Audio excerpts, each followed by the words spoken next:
Bueno, estamos esperando unos minutitos para iniciar por si se conecta de alguna persona más y ya luego damos inicio al último encuentro que vamos a tener en conjunto, ya que después cambia la profe.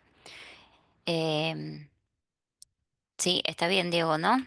Sí, siempre estamos esperando como hasta y 5 y 6, así que doy unos minutitos más.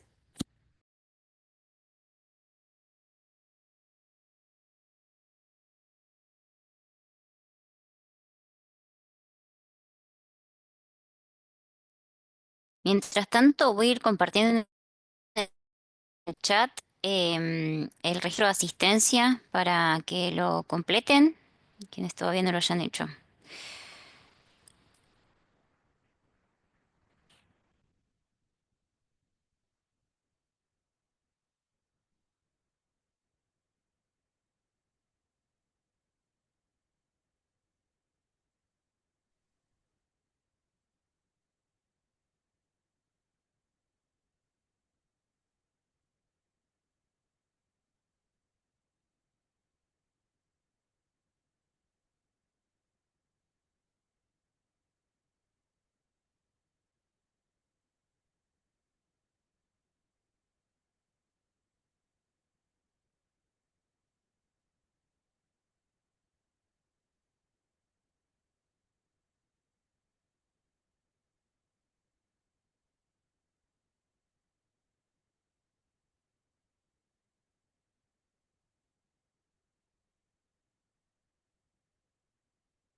Bueno, hola a todos, a todas, somos 70, seguramente luego se sumen más personas.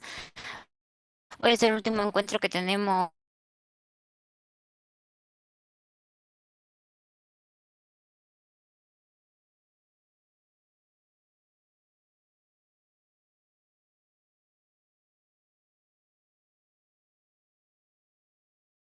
Y entonces vamos a recuperar un poco lo que estuvimos trabajando en los encuentros previos y la idea es hoy sumar algunas cuestiones sobre sesgos de género que, aunque también se repiten en la vida cotidiana, pueden replicarse con más fuerza en los procesos de justicia y traje dos casos en los que les voy a poder acompañar más en los conceptos técnicos del enfoque de género, más no tanto en lo judicial.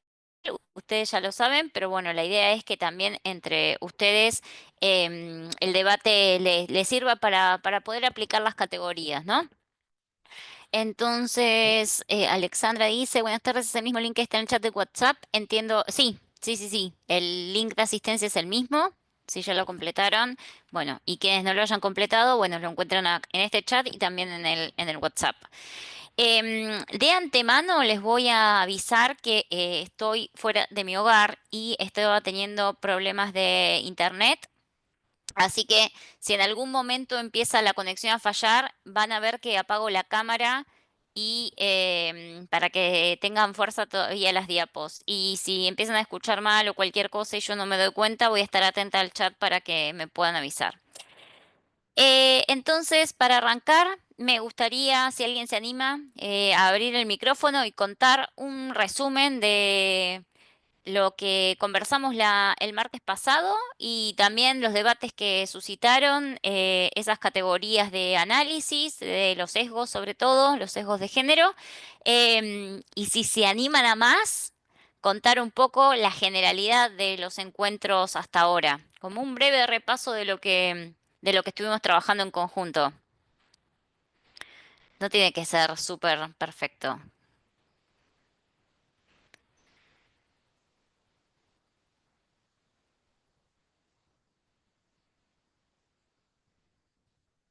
O pueden escribir al chat también.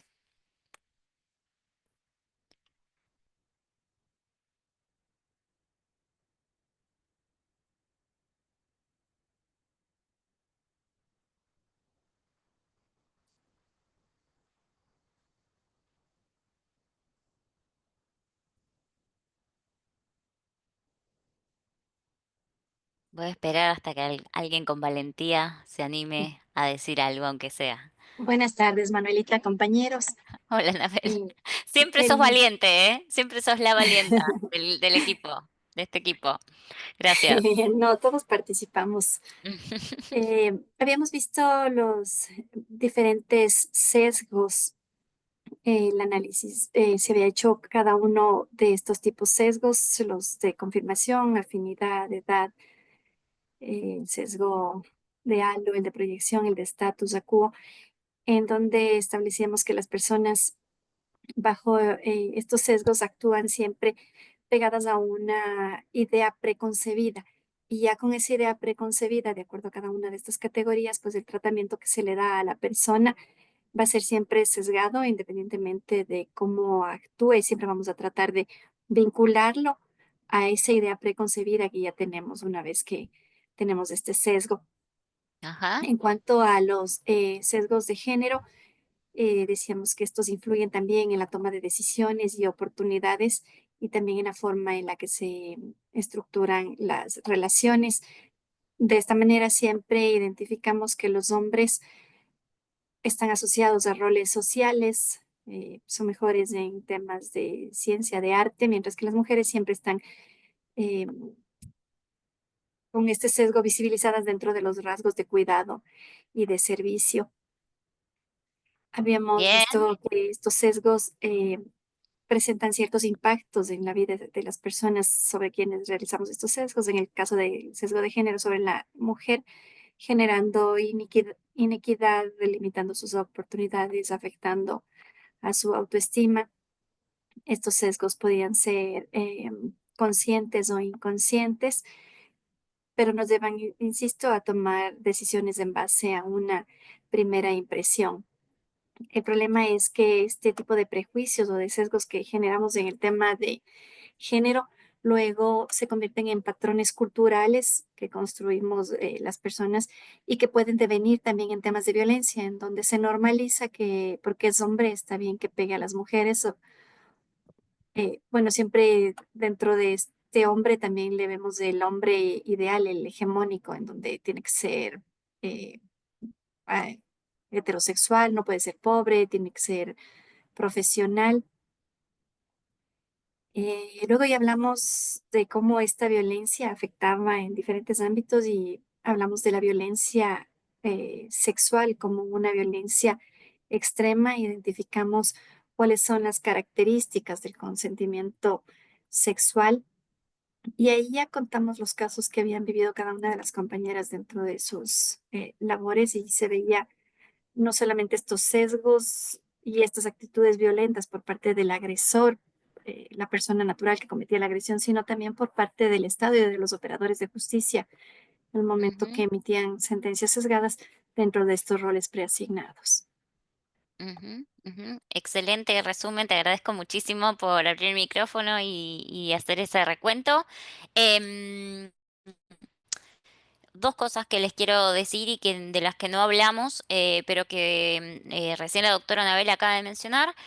Uno es el concepto de inequidad, que igualmente entiendo que lo tienen recontra manejado, pero que en los estudios de género fue fundamental y que implicó un viraje de pensar las políticas públicas con perspectiva de género, desde la búsqueda de la igualdad hacia la búsqueda de la equidad. Entonces acá les pregunto si alguien se anima a resumir ese viraje o contar algo sobre ese viraje y lo que saben de eso. Entiendo que seguramente lo tengan bastante más afilado que yo al tema. Yo te los puedo contar más desde una perspectiva psicosocial, pero quizás conviene recuperarlo desde una perspectiva jurídica, si alguien se anima.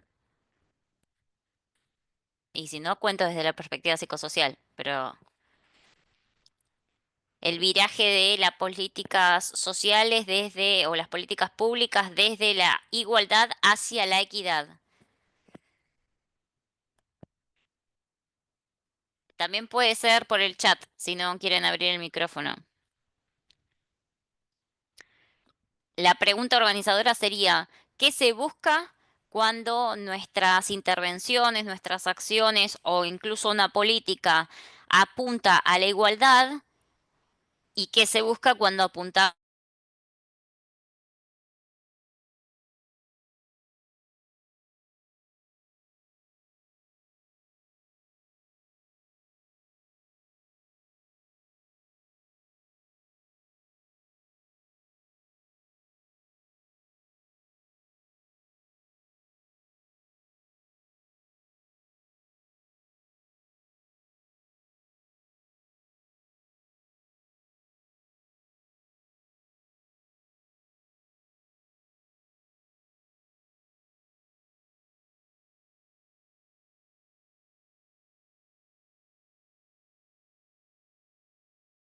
Se me cortó, se me cortó. Quizás estaban hablando y yo no los escuchaba. Perdón. Tengo estos problemas, estoy en un hotel porque estoy en Brasil y tengo estos problemas de internet porque la internet del hotel anduvo así todo el día. Mil disculpas. Em, a ver qué pusieron en el chat. Buenas tardes. No se le escucha, sí, mil disculpas. Ahí sí se escucha, ¿no? Sí. Bueno, entonces, ¿alguien se anima a contarme un poco qué se imagina, qué sabe o desde una perspectiva jurídica, cuál fue el viraje desde la búsqueda del concepto de igualdad hacia la búsqueda de la equidad? Puede no ser en términos de género, lo podemos pensar en general y después lo adaptamos al género.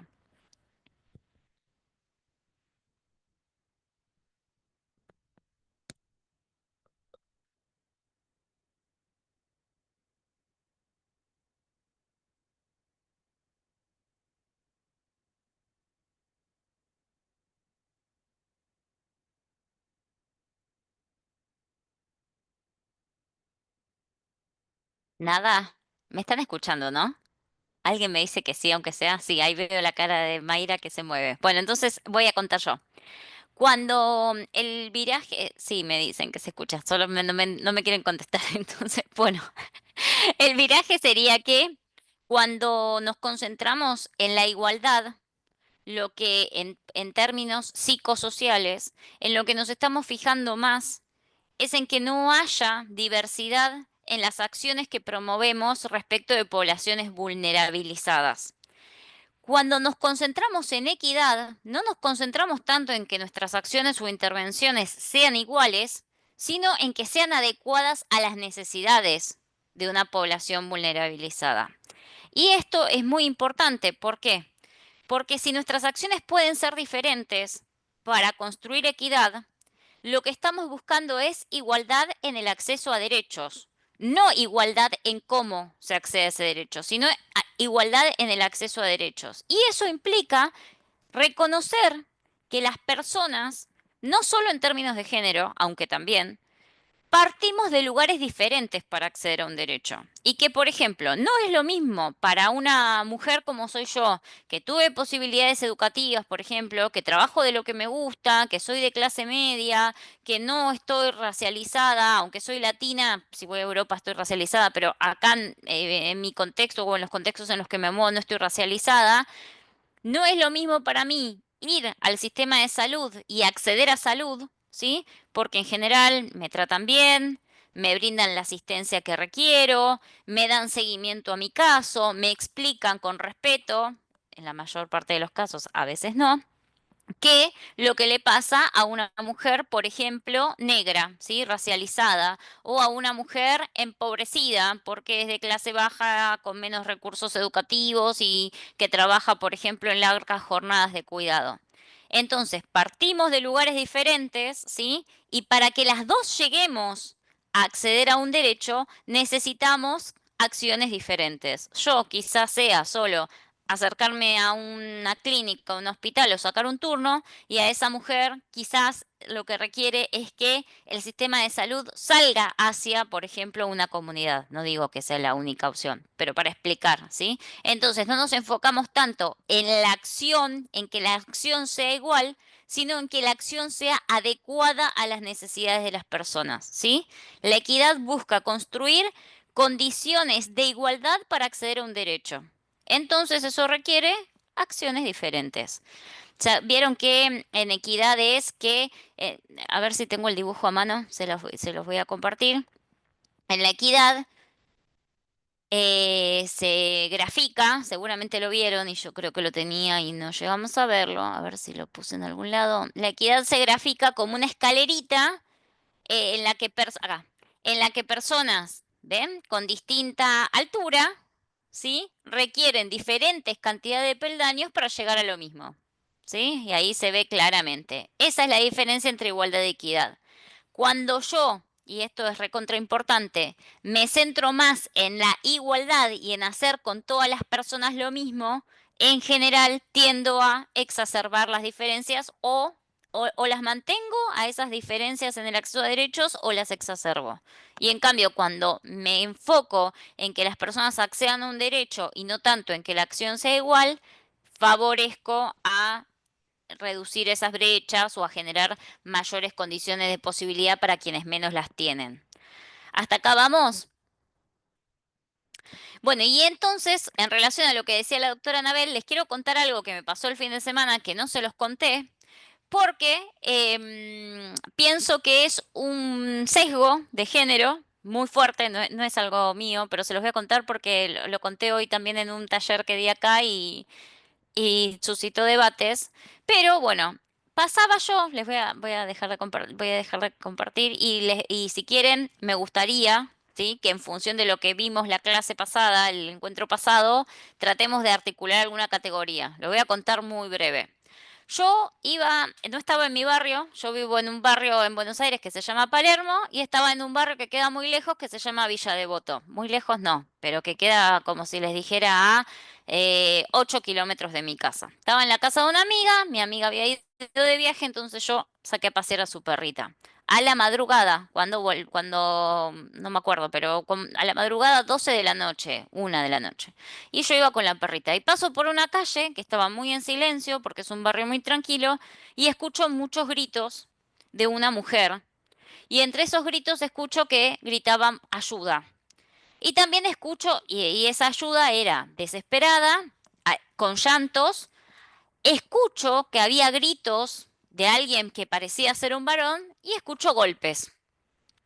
Veo que salen, esto era una casa en planta baja, veo que los vecinos de la planta alta, que están encima de esa casa en donde estaba pasando, salen y al balcón y yo les pregunto, ¿qué pasa? No, no sabemos.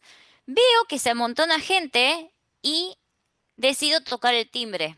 Y entonces toco el timbre de la puerta y le digo, déjala salir porque llamo a la policía, ¿sí? Porque me pareció que si estaba en riesgo su vida, necesitaba ver que estuviera viva esa persona o que no estuviera, eh, que pararan de lastimarla físicamente al menos. Entonces, cuando toco timbre, todo para, llamo a la policía llega muy rápido, cosa que en Buenos Aires no es muy frecuente, pero llegó muy rápido. Y ni bien se baja ese policía, dice, ¿qué pasa? Le cuento la situación y me dice, eso es del ámbito privado. Eso es del ámbito privado, usted no se puede meter. A lo que yo le respondo, hay una persona pidiendo ayuda, entiendo que hay algo de su integridad física que está en riesgo y entiendo que eso no es del ámbito de lo privado y que es parte de su función como agente funcionario público al servicio de la protección ciudadana que podamos hacer algo acá.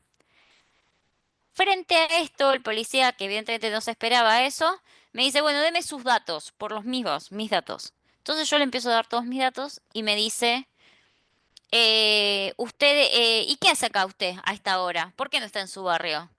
Le explico, lo de la perrita de mi amiga. Y me dice, usted va a tener que venir a la fiscalía a declarar, porque si usted llama, usted es la que tiene que denunciar. Yo le dije, sí, no tengo problema, yo hago lo que usted me diga, pero podemos asegurarnos de que esta persona esté bien, porque ahí ya no se escuchaba más nada. Bueno, cuestión, voy a hacer un resumen. Yo seguí peleando con este policía, se fue un poquito del tono, hasta que le dije en dónde yo trabajaba, ese lugar de trabajo, a él le dio el suficiente, le dije, yo trabajo en tal lugar, si mañana esta mujer aparece muerta, tus datos van a salir en todos los diarios. Se los cuento así, va a quedar grabado esto. Pero bueno, eso fue algo que funcionó, ¿sí? Finalmente él entró a la casa, la mujer estaba bien, yo tengo el teléfono de la mujer está bien, está con sus padres. Bueno, listo, un resumen.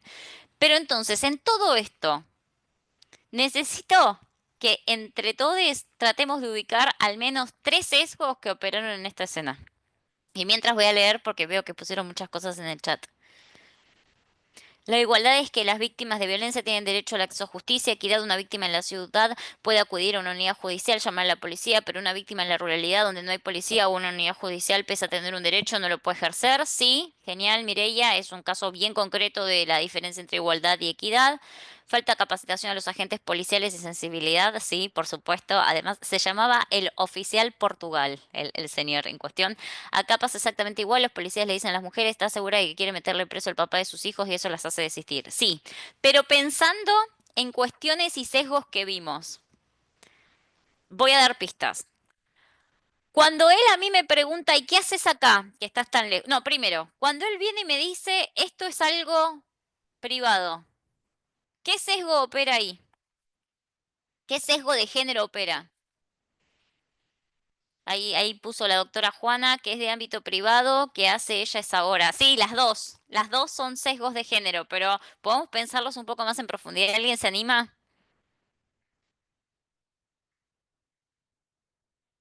Sesgo de afinidad, ¿por qué, Anabel? Puede ser, No, pero para mí, no sé, tuvo empatía con el agresor, no con la víctima, sino con el agresor. Tal puede vez, no ser, por sé eso te cómo fue el pregunta. policía, tal vez pensó que él era igual, no sé, como hombre está correcto que él actúe de esa manera. Tal vez hubo alguna de afinidad con el agresor. Tal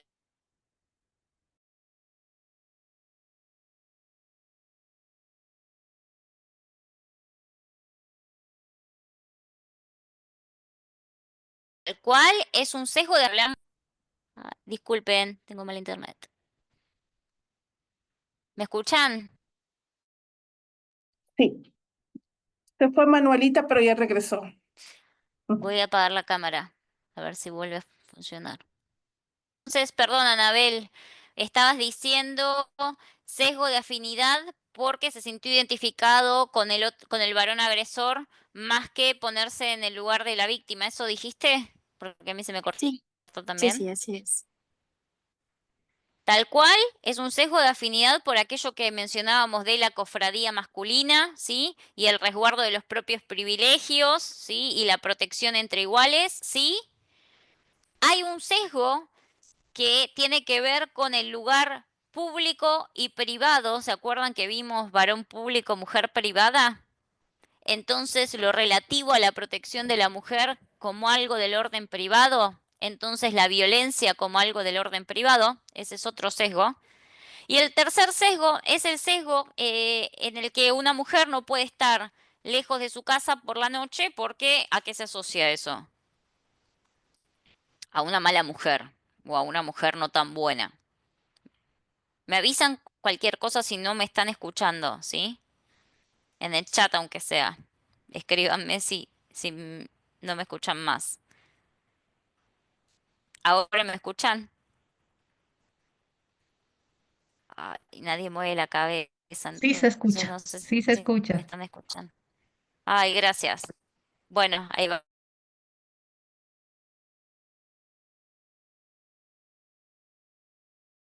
Entonces vuelvo a la cámara y cualquier cosa me avisan.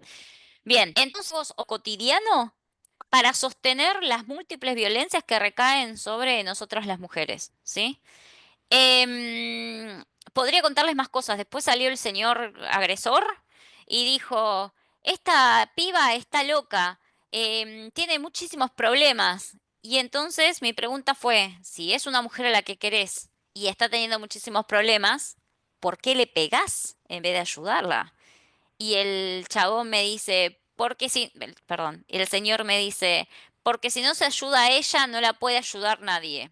Entonces ahí hay otro sesgo y una revictimización, porque es lo que dijo el policía. El policía dijo que también sí.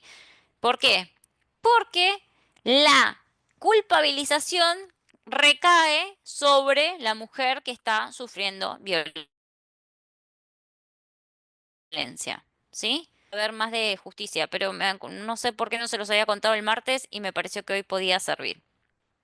Voy a volver a la pantalla, vamos a pasar rápido algunas cuestiones como que son más de repaso de sesgos de género en la justicia para después ver los casos y que ustedes debatan, ¿sí? Además, aprovechando que yo tengo tan mala internet, va a venir mejor. Entonces, los sesgos operan generando que la perspectiva de género en las sentencias y en la aplicación y en la construcción de normativas, de leyes, incluso de políticas públicas. A ver qué dice Santiago. Si se escucha, ¿qué pasa si el caso es al revés? Santiago, ¿podría explicitarme mejor qué es lo que me está preguntando? ¿Qué pasa si el caso es al revés? Si el caso es que una mujer le está pegando a un varón, ¿eso me está preguntando? Estoy esperando la respuesta de Santiago y ahora seguimos. O si se anima, Santiago puede abrir el micrófono también. Lo podemos conversar. ¿Recuerdan que hablamos que la violencia de género se utiliza como término exclusivamente para aquellas formas de violencia que se ejercen desde lugares de asimetría de poder de género, es decir, desde la masculinidad hacia las mujeres y la población LGTB? Entonces ya si fuese al revés por cuestiones de género, no sería violencia de género, sino que hablamos de violencia cruzada, ¿sí? Lo repito para que hagamos esa salvedad. Y dice Santiago, si dice la chica, si él no se ayuda, él no se salva. Bueno, acá aplica lo mismo que les estoy comentando para la definición de violencia. ¿Cuál es la diferencia básica en la que, en quién lo dice? En que estructuralmente los varones tienen acceso a algunos recursos, algunas posiciones de privilegio que a las mujeres nos están estructuralmente negadas. ¿Pero por qué? No sé por qué, a qué parte del por qué me pregunta, pero entonces, las diferencias de las posiciones sociales desde las cuales hacemos enunciados también definen si un enunciado es o no violento. ¿Sí? Entonces, ¿por qué? Por la definición de violencia de género. La definición de violencia de género tiene dos componentes básicos: la diferencia de género, tres componentes básicos. La diferencia de género entre quien ejerce y quien es sobre quien recae la violencia. Dos, la asimetría de poder que posiciona siempre a quien ejerce la violencia por encima de quien está sufriendo esa violencia.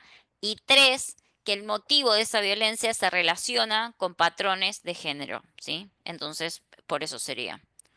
Pero fue en su tiempo, ahora todos somos iguales. Bueno, esta es una discusión súper larga que creo que no es igual el espacio para darnos, el espacio es más para pensar cómo incorporar la perspectiva de género en nuestras intervenciones, ustedes como abogados, como jueces,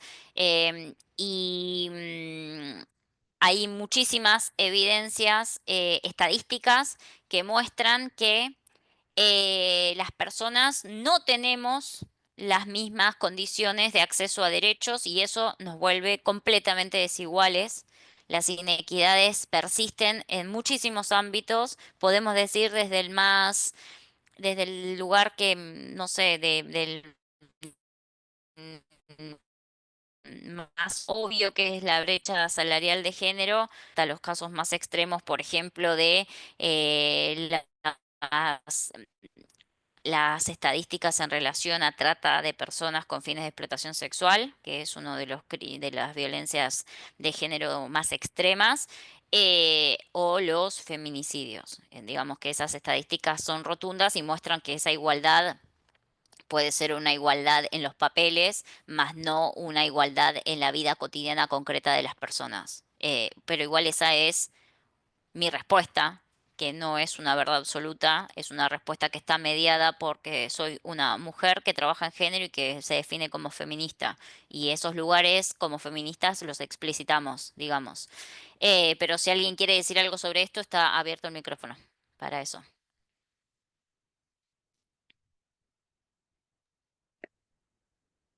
Manuelita, yo había puesto en el chat esto justamente que la Sí, igualdad tal vez es una igualdad nada más formal, más no de fondo, no más no material.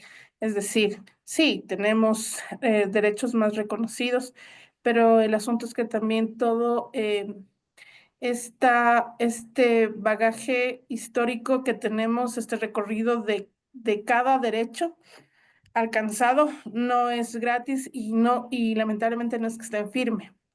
Eh, ¿A qué me refiero? Las mujeres todavía siguen buscando esta igualdad. Por decir un ejemplo, voy a poner nada más un ejemplo. em, ahora se debate en el Ecuador el tema del aborto libre, que en Colombia, por ejemplo, ya es un derecho alcanzado. y en Y, Argentina también, y perdón, en Mayra, en Argentina. Argentina también nos tomó No, claro, claro. muchos años. No, las hermanas argentinas nos dieron cátedra a toda Latinoamérica, aunque todavía toca ahí seguir Tenemos que resistiendo, pero defenderlo. sí, pero justamente ese es el punto, que existen derechos que aparentemente están alcanzados y que uno diría, ah, bueno, ya las cortes constitucionales en cada país ya reconocieron el derecho al aborto libre, sí, pero ¿qué pasa?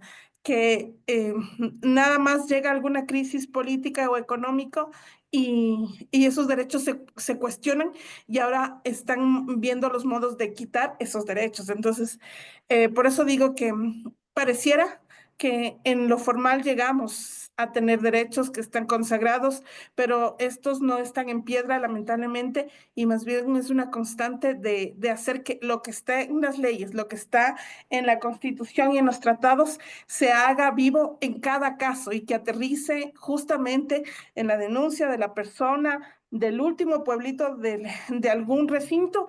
Entonces ahí necesitamos que se haga viva la ley. Lamentablemente no llega a ese punto y por eso es el tema histórico de hacer que estos derechos se reconozcan pero que en la práctica los funcionarios públicos eh, hagan que estas normas se apliquen para que llegue a ser efectivamente un derecho o una igualdad tanto formal como material. Eso nada más. Gracias, Mayra. Y yo voy a leer una frase acá que me hizo acordar lo que estás diciendo vos. Bastará una crisis política, económica o religiosa para que los derechos de las mujeres vuelvan a ser cuestionados. Esos derechos nunca se dan por adquiridos, ¿no? Y lo dijo Simón de Beauvoir hace 50 años atrás. Así que gracias por traerlo. Hay más cuestiones o preguntas o quizás reflexiones que nos comparte Santiago. Yo no sé, Santiago, si usted estuvo en el primer o segundo encuentro y hablamos de las acciones afirmativas y de cuál es el lugar que tienen las acciones afirmativas y pensamos esas acciones afirmativas desde el enfoque de género, que puede no ser compartido por usted porque como en toda posición podemos tener diversidad de opiniones, más como este es un curso de perspectiva de género, la idea es pensar cuáles son las cuestiones en las que la perspectiva de género aporta a. Entonces, no es para entrar en el debate de si acciones afirmativas sí o acciones afirmativas no. Desde la perspectiva de género, las acciones afirmativas son un modo de disminuir esas brechas en el acceso a derechos para poblaciones que históricamente han estado vulnerabilizadas y en ningún caso son una solución estructural, sino que son una medida transitiva hacia la construcción ¿sí? de transformaciones sociales. Y entiendo la posición y lo que usted nos está comentando, solo le cuento cómo lo estamos pensando desde el curso con enfoque de género. Y bueno, jueces y fiscales pueden... Sí, adelante. No sé quién habla, pero adelante. Hola, No soy veo. Alexandra. Buenas noches. Manuelita, escuchar estas Hola, palabras, Alexandra, buenas ¿no? noches. Escuchar Ujú. estas palabras de que al momento en el que haya una inestabilidad social, política, los derechos de las mujeres van a retrotraerse a tal punto, nos debe llevar a tener una conciencia de cómo fortalecemos estos derechos en todos los aspectos. Porque no me parece correcto que podamos decir, o sea, y está bien, o sea, esa es mi molestia, tal vez el hecho de saber de que No es posible que hayamos luchado tanto, hayamos caminado tanto para que en cualquier momento político pueda destruir todo este camino que hemos realizado. Entonces, entendamos que las políticas de género, o al menos así quiero entenderlo yo, son en favor de esa lucha que vinimos teniendo, que nos la hemos ganado con muchísimo esfuerzo y que no tiene nada que ver en lo que mucha gente piensa, ¿no? En el puntito que necesitamos o en el medio puntito que queremos o necesitamos por ser mujeres. Y hemos discutido muchísimos años atrás de aquello, pero ¿cómo podemos hacer más estable, digamos, de alguna manera nuestra sociedad para que esta lucha permanezca y no exista una forma de violentarla, ni política, ni religiosa, ni social, de ninguna manera, sino que esos derechos sigan tan fuertes que nos permitan continuar creciendo, no solamente en el hecho de ser mujeres, en todos los aspectos que no solamente nos benefician a las mujeres, sino a quienes somos madres, a quienes somos esposas, porque esto no es solamente para nosotros, esto es para la familia en general y si nos damos cuenta, esto le beneficia totalmente también a los caballeros. No es que es un beneficio única y exclusivamente nuestro, es un beneficio para la sociedad. Sí, estoy de acuerdo. Tiene levantada la mano la doctora Janet. Adelante. Manuelita, buenas tardes, compañeros, Buenas tardes. compañeras. O sea, yo creo que hay que pensar en primer lugar de dónde se inventaron o nos inventamos las mujeres de esta famosa desigualdad, de esta famosa inequidad. ¿Qué quiero decir con esto? Porque parece que eso no es visualizado. O sea, no todos podemos evidenciar. ¿Por qué habla la Constitución de la República de grupos de vulnerabilidad? ¿Por qué nos referimos a esto de grupos históricamente excluidos? Es necesario para ello determinar de dónde sacamos esto. En primer lugar, Ecuador, a partir del año 1995, entró en un proceso de investigación profunda a través de las organizaciones sociales de mujeres detentados por un organismo que tenía financiamiento nacional como internacional. De Dinamo, que era una instancia adscrita a la presidencia de la República, pasamos a algo que se llamó CONAMU, el Consejo Nacional de Mujeres. Este Consejo Nacional de Mujeres se encargó de hacer múltiples investigaciones en territorio. ¿Qué quiero decir con eso? Que a través del financiamiento de organizaciones mayores, específicamente de Europa y obviamente de la ONU, por ejemplo, de ONU Mujeres, se destinó rubros específicos para hacer investigaciones en territorio.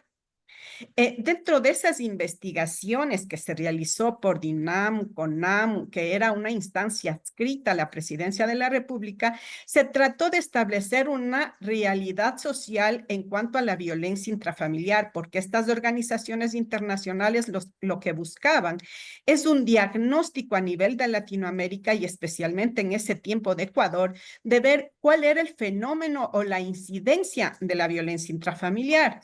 En ese campo se realizaron varias investigaciones en las que trabajó, por ejemplo, por acordarme un nombre, Nelly Jacome Villalba, y bueno, otras personas que realizaron este estudio de género a nivel de los sitios y acompañados por todas las estadísticas que les proporcionó INEM.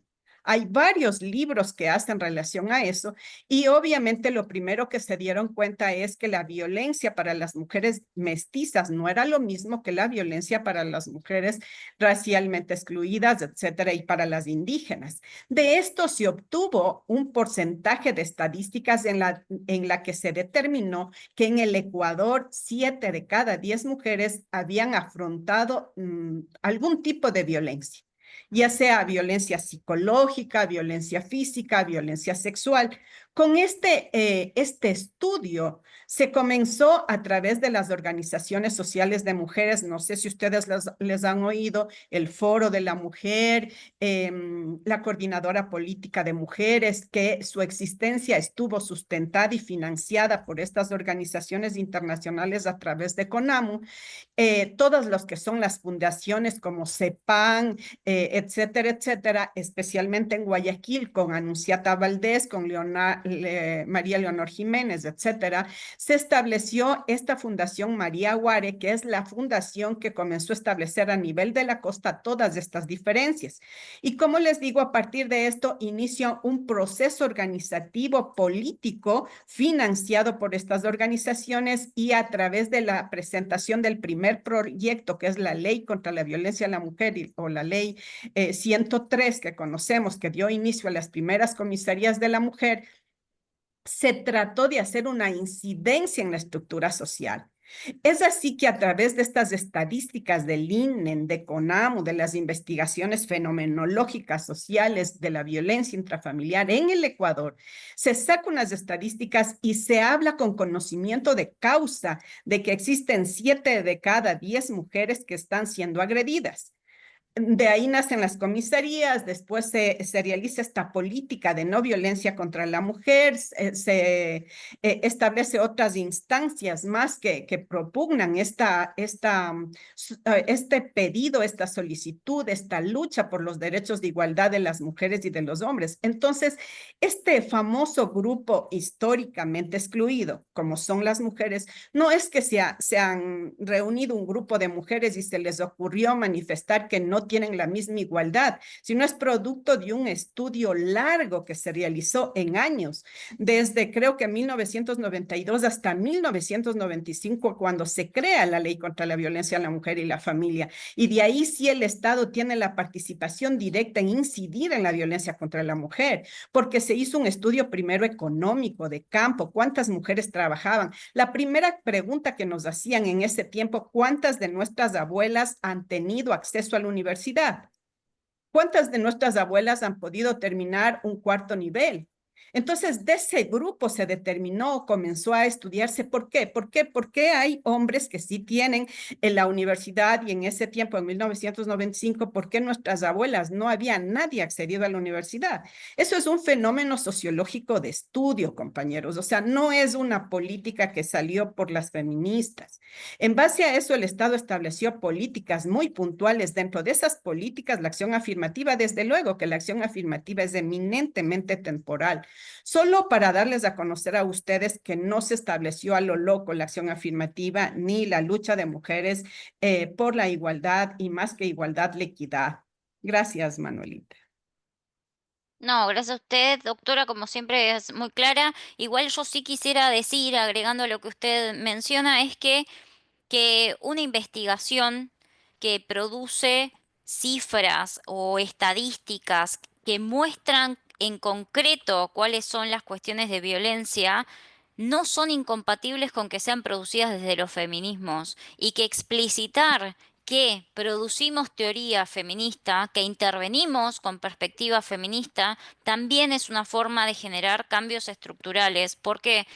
Porque al menos en mi opinión, y podría equivocarme, y estoy abierta a la reflexión, vamos a pasar ahora a los casos para que ustedes puedan conversar, pero ¿por qué? Porque las posiciones en las que se cuestionan, por ejemplo, las medidas afirmativas, o se cuestionan estos hechos tan estructurales que acaba de mencionar la doctora Janet, no explicitan su lugar de enunciación. Pero esos lugares de denunciación también son ideológicos, también contribuyen a poner en un lugar determinado a las mujeres y a sostener ciertos tipos de vínculos violentos y de violencias cotidianas e invisibles contra las mujeres. Entonces, solo se me ocurría decir eso a partir de lo que usted dijo, Janet, porque pienso que igual sí, los feminismos y sí los estudios de género con perspectiva feminista y transformadora que además pusieron en cuestión que no existe una mujer, sino que existen los grupos de mujeres, como usted acaba de mencionar, que hay mujeres en donde las interseccionalidades generan mayores exclusiones y mayores vulnerabilizaciones y situaciones de violencias más extremas, también contribuyeron a esa visibilización y no es menos científico no sé, que los cimientos del Estado-Nación, que son los que construyeron las diferencias, básicamente. Dicho esto, si alguien quiere más opinar sobre esta cuestión, reflexionar sobre esta cuestión, o incluso si Santiago quiere abrir el Bueno, micrófono también adelante para escucharlo. bueno, yo que quiero agregar, muy buenas tardes a todos, buenas noches. Quiero agregar de lo que dijo Janet. También el CEDIME, el Centro de Investigaciones de la Mujer Ecuatoriana, realizó esas investigaciones para saber que cada de 7 mujeres en el Ecuador habían sido maltratadas en todas las instancias.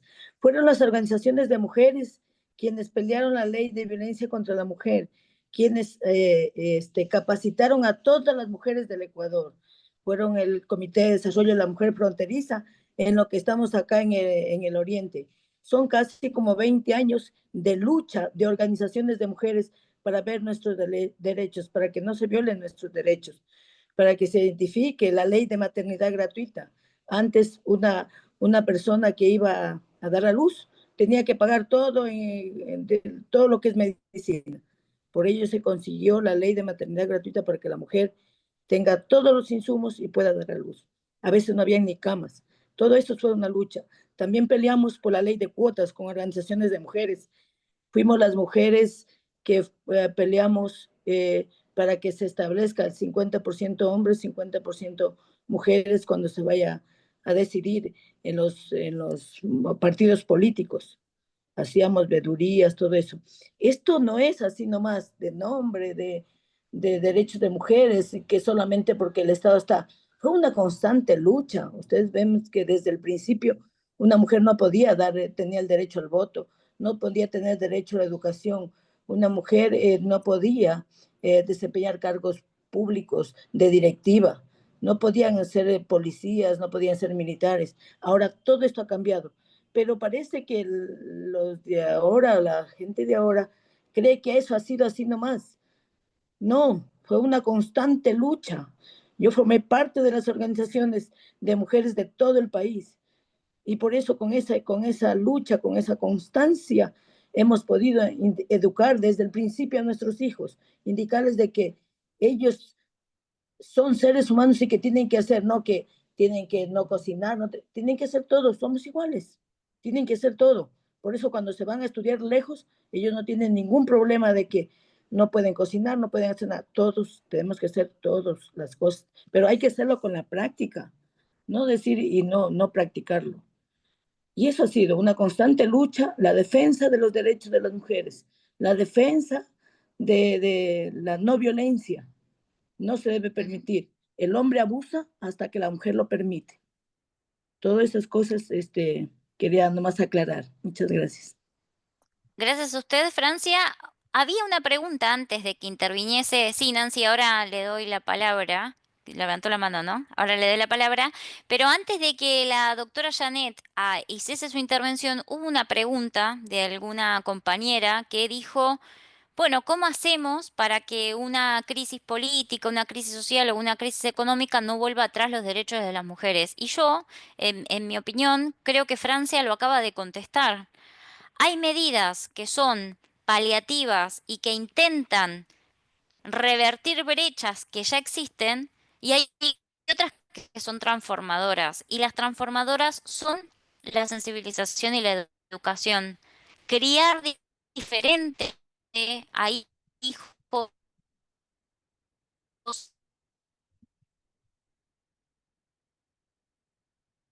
e hijas, que los niños y las niñas aprendan. ¿Se escucha? Sí se escucha, pero no, Manolita, sí se escucha, pero Hay no interferencia. se le ve. Ah, No se le ve. Bien. No, acabo de cortar la cámara porque cuando baja Ya, internet, para Manolita. que aunque sea me puedan escuchar. Entonces, lo que, bueno, entonces yo creo que lo que acaba de compartir Francia es fundamental. Las medidas transformadoras son medidas de educación, son medidas en donde cambiamos las estructuras de pensamiento que tenemos como sociedad y eso implica educar diferente a niños y niñas. No me acuerdo quién hizo la pregunta, disculpas. Y ahora sí, Nancy, adelante. Usted quería reflexionar sobre esto también. Sí, muy gentil, gracias. Sin causar polémica, ni mucho menos, Ujú, considero que la labor, el trabajo de un juez o jueza es extremadamente delicado, extremadamente comprometido y sin perder de vista que nosotros las mujeres hemos luchado por los derechos, el objetivo considero yo que es no solamente alcanzarlos formalmente, sino materialmente. Sin embargo de eso, de que sería un absurdo desconocer que las mujeres hemos sido excluidas durante mucho tiempo de determinados derechos, no es menos cierto que los hombres también son víctimas de violencia y el juez o la jueza tienen la obligación de ser objetivos, justos y reales. Al decir que los hombres también son víctimas de violencia y al decir que tenemos que seguir luchando por una igualdad no solamente formal, sino material, ¿ya? Reitero, el juez tiene que ser objetivo, ecuánime, buscar la verdad, la realidad de las cosas, lo justo. Aquí se ha hablado mucho de, por ejemplo, en cuestión de violencias, de la trata de personas. La trata de personas también la hacen con respecto a niños, a jóvenes. ujú, La pornografía infantil también son víctimas, niños y jóvenes, no solamente las mujeres. Entonces, son delitos que en un momento dado involucran a las dos partes. Son cosas que en un momento dado, si bien es cierto, no se debe dejar a un lado el camino conquistado para que se considere una realidad y se transforme en una realidad material, no es menos cierto que para lograr una sociedad justa no se debe perder de vista también al hombre. El hombre no es el enemigo, que se debe en un momento dado ujú, tratar de proscribir toda la violencia, violencia con respecto a las mujeres, que estadísticamente es más alta, pero también la violencia con respecto a los hombres. Pienso yo que violencia, digo, puede ser de las mujeres, por favor no me malentiendan, yo soy mujer, estoy orgullosa de serlo, pero también soy juzgadora y quiero ser lo más justa y objetiva posible. Violencia es cuando una madre, ya, pese a obtener una pensión alimenticia, no deja ver a los hijos. El padre tiene derecho a ser parte de la vida de sus hijos. Esa es violencia. Entonces considero que los derechos que hemos alcanzado y los derechos que seguiremos alcanzando en ningún momento pueden ser o proscribir los derechos del hombre. El hombre como ser humano, como parte de la sociedad, ¿ya? También los tiene. Y ser juez significa ser objetivo, ser justo y ser real. Y cuando nos llega un asunto, yo no soy jueza de violencia, yo soy jueza de corte en la rama civil y mercantil, pero eso me ha permitido también ya considerar, ver, establecer que el juzgador tiene que ser objetivo. Si hay violencia con respecto a la mujer, pues habrá las consecuencias jurídicas. Si hay violencia con respecto a los hombres, también tiene que haber consecuencias jurídicas. Es lo ujú, único que quería decir con el fin de que esto ya no se trate de juzgar con un sesgo ya predeterminado. No, se juzga con lo que consta en el proceso, se juzga con lo que los justiciables nos brindan, se juzga con lo que el juez mira más allá, muchas veces, de lo que consta en el expediente. Ser justo, ser objetivo, ser real y buscar la verdad en un proceso es lo que los juzgadores debemos tener. Eso es todo. Es simplemente una reflexión y con esto no quiero causar polémica. Gracias. No, para nada. Muchas gracias, doctora Nancy. Yo creo que esto que usted acaba de mencionar es completamente solidario con la perspectiva de género. La perspectiva de género plantea el género como relacional, una categoría relacional. Que alguien avance en la conquista de un derecho o en el acceso a un derecho no implica que alguien lo pierda. Lo que buscamos es que nadie pierda el acceso a derechos que ya tiene. Dicho esto, sí me gustaría aclarar la salvedad de que las violencias que estadísticamente más recaen sobre los varones son violencias ejercidas por otros varones. A nivel global, las muertes de varones de entre 24 y 40 años son homicidios en manos de otros varones en lugares públicos. Entonces, eso otro tipo de crimen, es otro tipo de violencia que obviamente también tiene que ser leído con enfoque de género. ¿Por qué esos varones llegan a expresar sus masculinidades de tal modo que se matan entre sí, por ejemplo? Entonces creo que lo que usted trae a colación es perfecto para hacerle preguntas de género, para hacerle preguntas de género con enfoque crítico, y estoy de acuerdo con todo lo que menciona. Em, y una cosa más, que igual esto sí puede ser polémico, pero lo voy a decir igual porque es parte de los estudios de género. Y Harding es una de las principales epistemólogas de género y me imagino que algunos o algunas ya la habrán leído y la habrán escuchado. Sandra Harding explica que en las ciencias sociales la objetividad siempre como construcción epistemológica estuvo puesta a las relaciones asimétricas de poder. Entonces, cuando hay ética que tenemos que tener en nuestras intervenciones, es preguntarnos desde dónde construimos esa objetividad. Esa objetividad siempre acciones y nuestros pensamientos. La diferencia entre que eso opere como un sesgo y que no opere es explicitarlo. Por eso cuando digo yo, por ejemplo, sí, para mí las acciones afirmativas son una medida necesaria, aclaro que lo digo como feminista. Y cuando alguien dice que no, para mí, en términos de persona que se dedica a los estudios de género, debería aclarar desde dónde lo está diciendo. Entonces, lo que pienso en relación a lo que usted acaba de traer, Nancy, es que incluso los jueces, haciendo su trabajo en la búsqueda de justicia y en la búsqueda de objetividad, deben enunciar desde dónde construyen esa objetividad, porque cuando no se enuncia, en términos de género, desde donde se construye generalmente es desde principios patriarcales que perpetúan las asimetrías de poder, que son las que terminan sosteniendo que las mujeres seamos las que más violencias sufrimos. Pero nada, esto tengo que decirlo porque es también de las perspectivas desde las que se plantean los conceptos que estuvimos trabajando. No por generar polémica, sino por explicitarlo. No, Así es. Luisa, bueno, no sé si puedo Sí, decir algo más. Bueno, por supuesto que puede. Adelante. la visión de género determina o nos lleva a evidenciar el círculo de violencia. ¿Y por qué la diferencia de un asesinato entre dos hombres es diferente al círculo de violencia intrafamiliar? Porque el círculo de violencia intrafamiliar generalmente agrede al más débil. Si es que el hombre es el más fuerte, la agredida es la mujer, pero como formamos parte de un producto social influenciado por la filosofía, el derecho, etcétera, etcétera, hace que las mujeres lleguemos a ser más machistas que los hombres.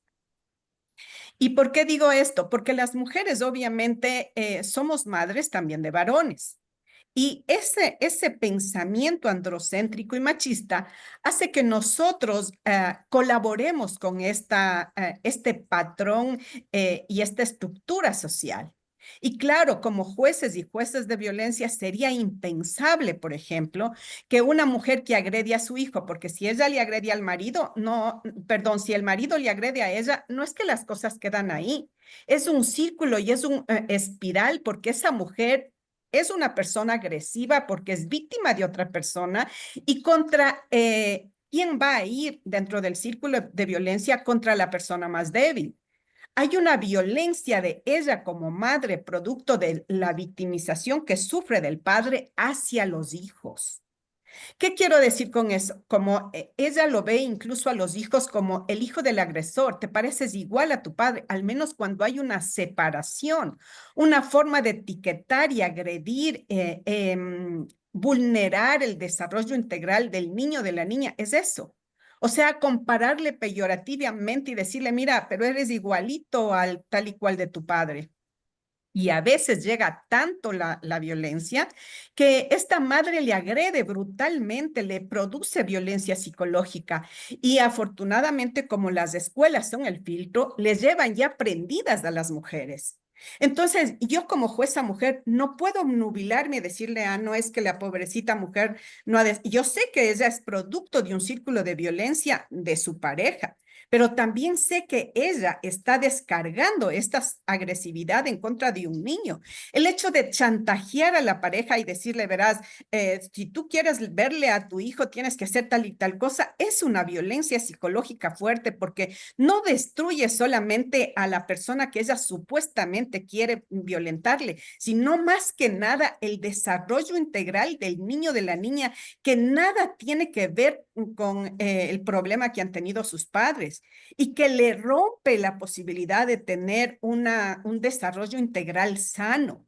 Y claro, en los juzgados de violencia, por ejemplo, yo a una mujer tuve que mandarle el máximo de la pena con agravantes, 40 días, porque esta mujer era una persona que vendía legumbres, el esposo era minusválido y le dejaba al esposo encerrado en la habitación. Eh, Él se hacía todo en la habitación, no le prodigaba alimentos, medicinas, etcétera, etcétera.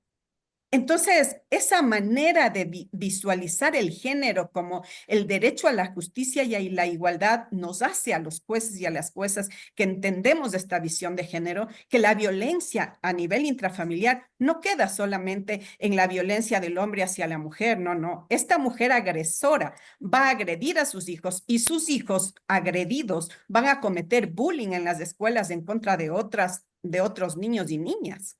En todo caso, de ahí entendemos que la violencia intrafamiliar es secuencial y funciona en base a espiral. En todo caso, sí, es muy importante que entendamos que el androcentrismo o en el machismo participamos todos porque son corrientes de pensamiento y son estructuras sociales que tienen que cambiar. Gracias, Manuel. No, al contrario, gracias, Janet. Entonces, vamos a leer un caso y la idea es que lo podamos debatir y yo les invito a que tratemos de recuperar las categorías de género más que debatamos legalmente, pero es porque lo van a hacer con Jocelyn la semana que viene. El debate igual es de ustedes, entonces podemos conversarlo, pero la idea es que podamos también, sí, no, Sandra Jardín, ahora lo voy a poner ahí. Es la misma autora que les pasé el encuentro pasado. Voy a armar igual una listita de materiales de los que fuimos nombrando y se la voy a compartir a Diego para que la envíe por el chat del WhatsApp que ustedes tienen. Entonces voy a poner en la pantalla el caso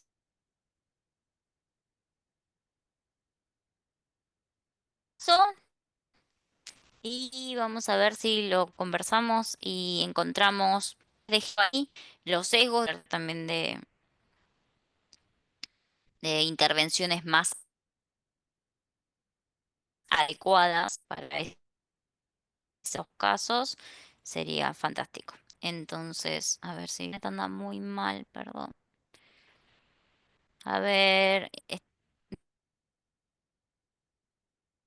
ven mi...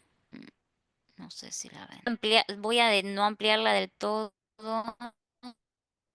Voy a ver si puedo ampliarla así. No, para. ¿Qué pasó? No sé qué toqué. ¿Qué hice? ¿Qué toqué? No sé qué toqué, disculpen, ¿eh? A ver, voy a dejar de compartir de nuevo.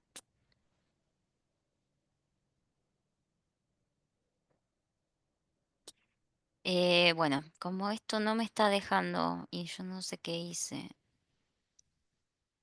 voy a copiar el caso en el chat y lo leemos. A ver.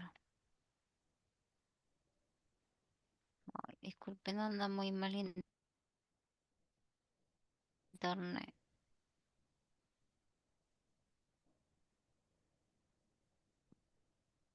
Bueno, les leo el caso. ¿Me confirman si están escuchando? Porque no me deja compartirlo, no me deja copiarlo, nada. Tengo mal internet, disculpen. Sí, Entonces escuchamos. leo el caso. María González, de 32 años, fue condenada a 15 años de prisión por homicidio de su pareja, Carlos Ramírez, de 40 años. Los hechos ocurrieron en la madrugada del 10 de abril del 2023, cuando María, tras años de sufrir violencia física y psicológica por parte de Carlos, lo apuñaló en el pecho con un cuchillo de cocina después de que él la golpeara brutalmente. La defensa argumentó que María actuó en legítima defensa, ya que tenía lesiones evidentes y antecedentes de denuncias por violencia de género que nunca fueron investigados a fondo. Sin embargo, el tribunal desestimó esta línea argumentativa y aplicó la pena por homicidio agravado sin atenuantes. Y tengo algunas preguntas. Bueno, a ver, voy a abrir el micrófono mientras intento buscar las preguntas acá, porque no puedo mover el power por internet. ¿Cómo se les ocurre pensar cuestiones de género en relación a este caso? ¿Cómo sería aplicar la perspectiva de género en un caso como este? Mientras yo busco las preguntas. ¿Alguien se anima? Puede ser por el chat también.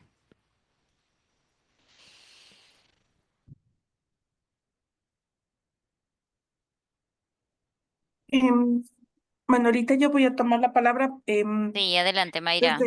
desde la perspectiva, desde mi trabajo, desde la fiscalía. Pienso que Ujú.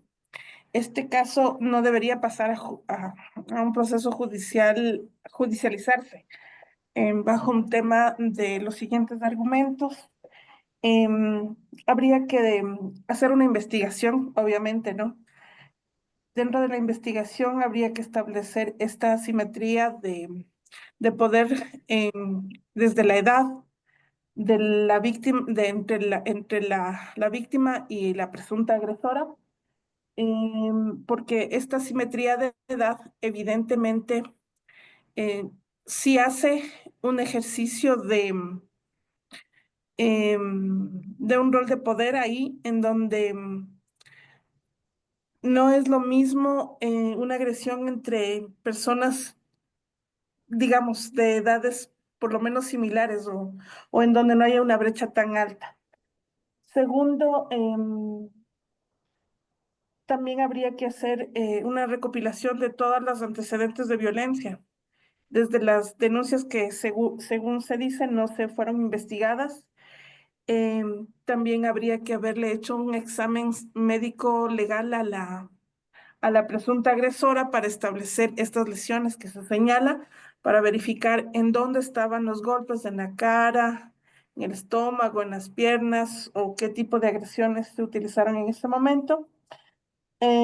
Habría que también hacer, em, en base a esto, una pericia de contexto en donde se pueda establecer esta, este continuum de violencia, y cómo este continuum de violencia finalmente exacerbó en estas agresiones finales, y establecer cuál era, por qué es que esta pareja tenía estos antecedentes de violencia, y cómo esto terminó y culminó lamentablemente en esta situación.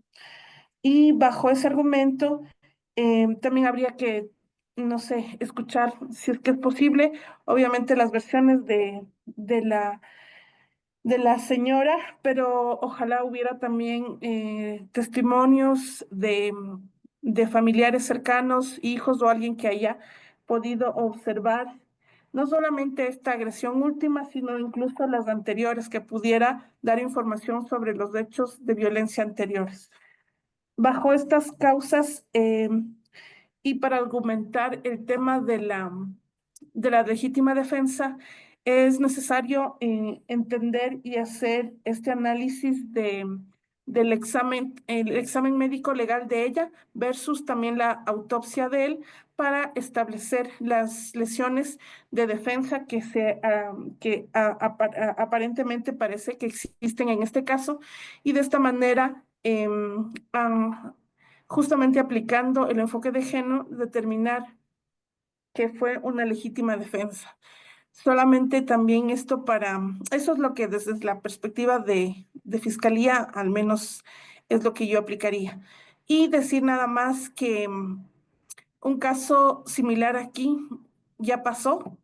Ese fue uno de los primeros casos con enfoque de género que se aplicaron aquí en el Ecuador y casi es muy parecido. Bueno, ahí intervino incluso un arma de fuego, porque el agresor me parece que era un policía, entonces Así la es. señora que se defendió era la esposa de un policía. Y este caso llegó hasta la Corte Nacional Ujú. y en la Corte Nacional es donde se estableció este enfoque de género y se hizo estos análisis justamente. Nada más. Sí, Manuelita, no gracias, sé. Mayra. Justo hoy, sí, ahora le doy la palabra a Janet, pero sí, justo hoy lo leí y por eso lo traje. Estuve buscando casos de Ecuador para que sea más compatible, pero sí, lo saqué de ahí. Sí, sí, doctora, adelante. Bueno, eso es lo que hace, compañeros y compañeras, la violencia de género.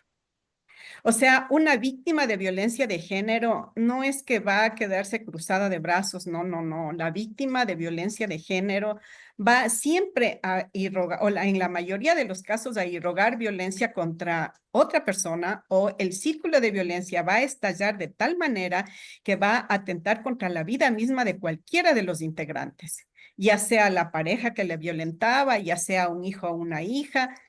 Eso es el problema de la violencia de género. No es un problema de violencia de calle, donde dos personas discuten, se agreden, se pegan y se terminó ahí. No. Lo grave de la violencia intrafamiliar y determinar es que la víctima va a agredir nuevamente. Es decir, estamos frente a una víctima enferma, no en capacidad de razonar como una persona sana. Su psiquis está afectada. Y obviamente el caso que trae a relucir Mayrita, claro, la Corte Nacional ya se pronunció en una de las hermosas sentencias más importantes que incluso están dentro de la Gaceta Judicial. Era el caso del teniente Guainilla.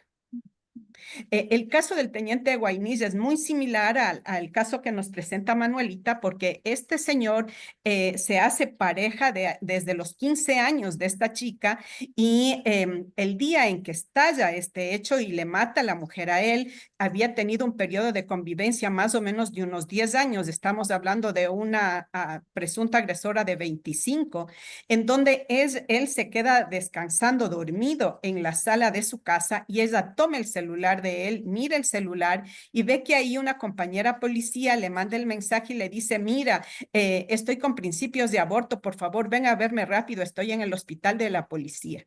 Ella sin decirle nada, porque había estado tomando ahí con el hermano de ella en la sala, él se ha sacado el arma y puso en el velador, entonces ella toma el arma, llega a la sala y le propicia creo que como 2 disparos, pero uno le da directamente en la parte del cuello y le mata al teniente Guainilla.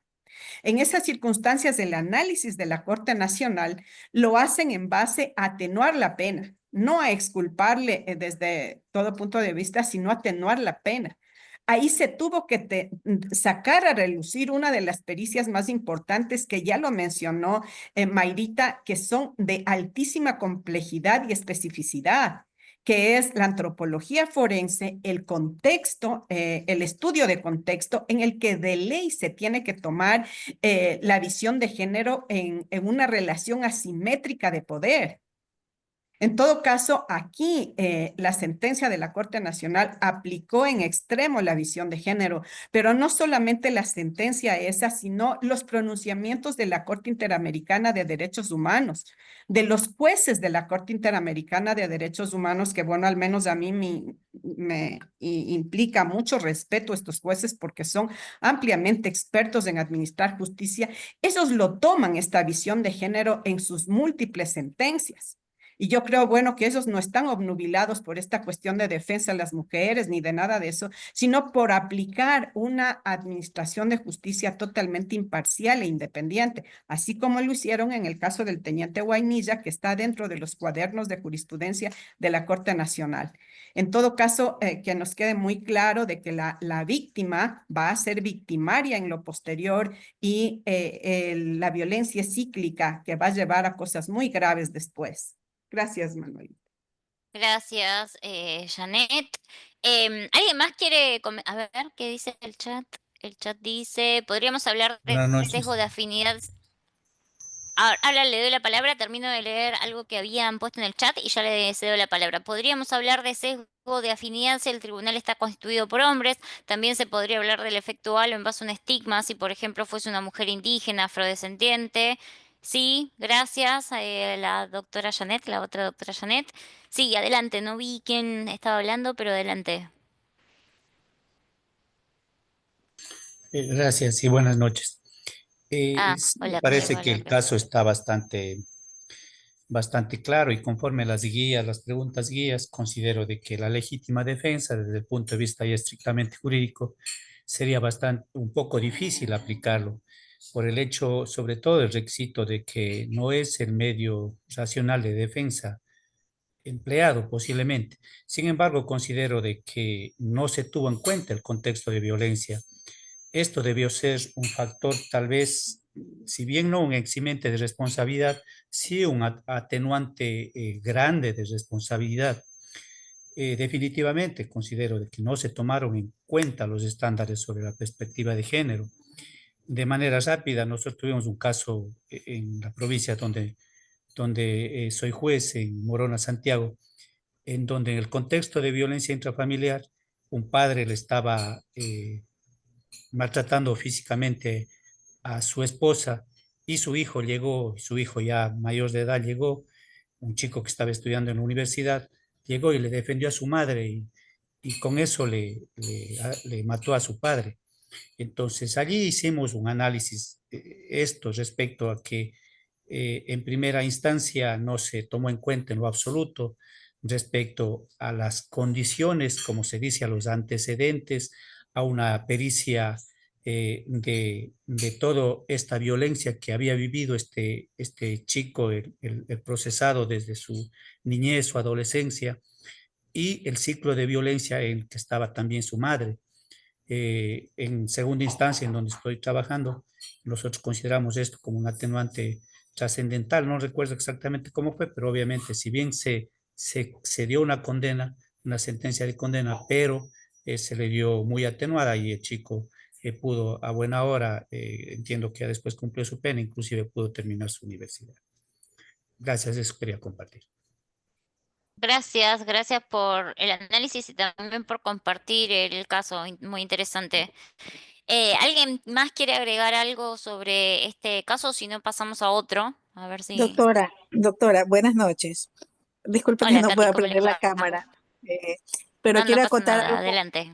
con el ejemplo que dio el compañero, ¿no? Esa es una realidad, ¿no? De que ocurre, que los hijos siempre van en defensa, uno de la madre y otro del padre, pero la situación es que ellos siempre están incluidos allí. Entonces es por ello que nosotros tenemos que observar, y me voy a este punto que es lo que más ocurre cuando piden las mujeres medidas de protección de alejamiento o sacar al agresor de la casa. Muchos jueces que no tienen esa mirada de género no lo hacen. ¿Y qué conllevan? A que todo este resentimiento vaya día a día en la mujer y termine posiblemente ella haciendo cosas, pues de lo que ya hemos escuchado, que ha matado a su pareja y bueno, y tantas cosas. Pero la realidad es esa, para eso es la perspectiva de género, para evitar, para que nosotros actuemos con celeridad, con inmediatez, con una investigación prolija, que eso es lo que nos dice el instrumento internacional, insisto nuevamente, de Belén du Pará, para que no hayan más femicidios. Le cuento yo también los casos que me han caído a mí, unos de tentativas y otros de femicidio. El último que tuve fue hace 15 días y era una señora en donde ya estaba separada del esposo.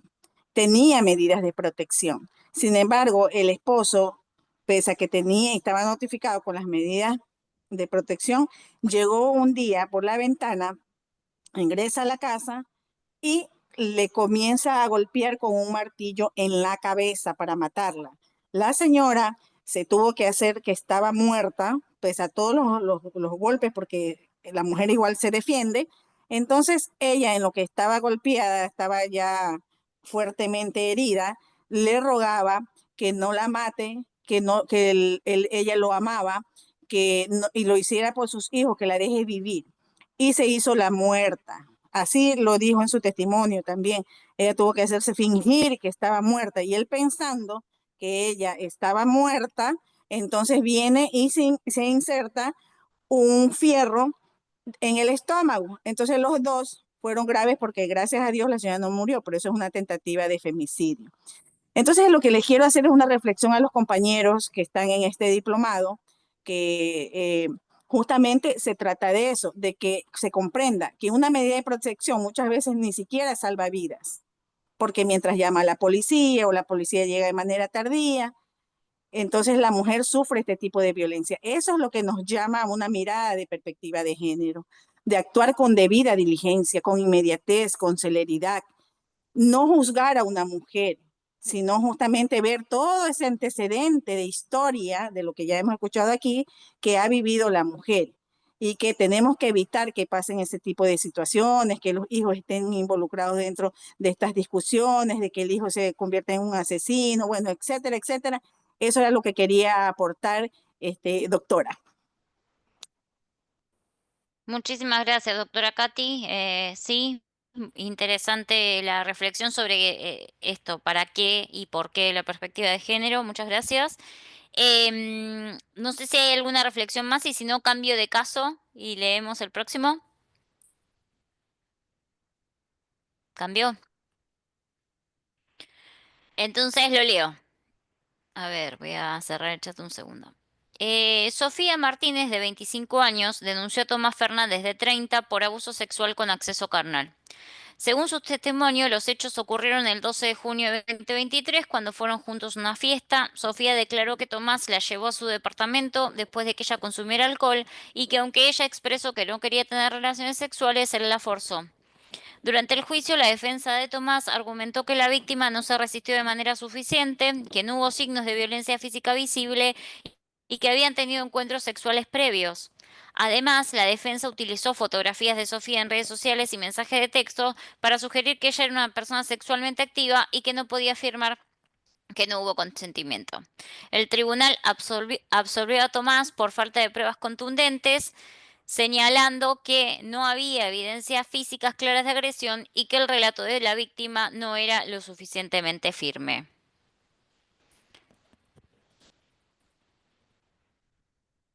Entonces, algunas cuestiones para pensar o reflexionar sobre el consentimiento, sobre los estándares internacionales de protección, sobre la construcción de evidencia, que es algo que ustedes hablaron mucho el encuentro pasado, y sobre los estereotipos de género y las formas típicas de violencia sexual.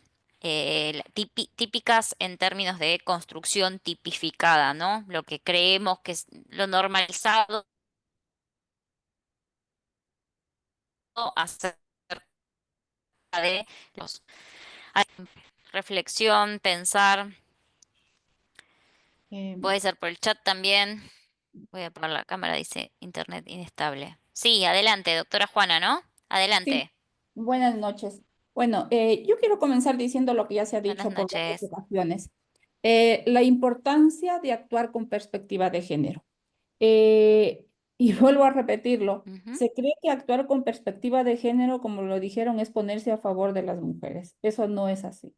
Más bien eso nos ayuda a tener una equidad o equilibrio inclusive en todos y cada uno de los procesos, porque podemos analizarlo, valga la redundancia, con esa perspectiva de género que tanta falta nos hace, no solo a jueces de primer nivel, sino a todos los jueces, para que tengamos claridad que el hablar de violencia intrafamiliar no es de ponerse a favor de la mujer y juzgarlos a los pobres hombres y mandarlos presos. No, como dijo Janet, es lo que nos permite, si es que la mujer, obviamente, pese a que es el resultado de un círculo de violencia, tiene que ser juzgada, obvio que tiene que ser juzgada, pero al actuar con perspectiva de género se va a aplicar esas atenuantes, se va a analizar todo con más claridad.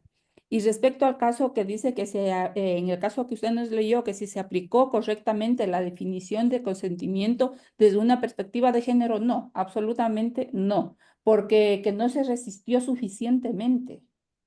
O sea, desde ahí ya no se está actuando con esa perspectiva de género. Se tomaron en cuenta, perdón, iba a irlas leyendo a una por una, pero de las preguntas, dice si Dale, se perdón, tomaron en perdón, ahí cuenta. está, doctora. Ahí volvió, ahí Gracias, muy volvió. amable.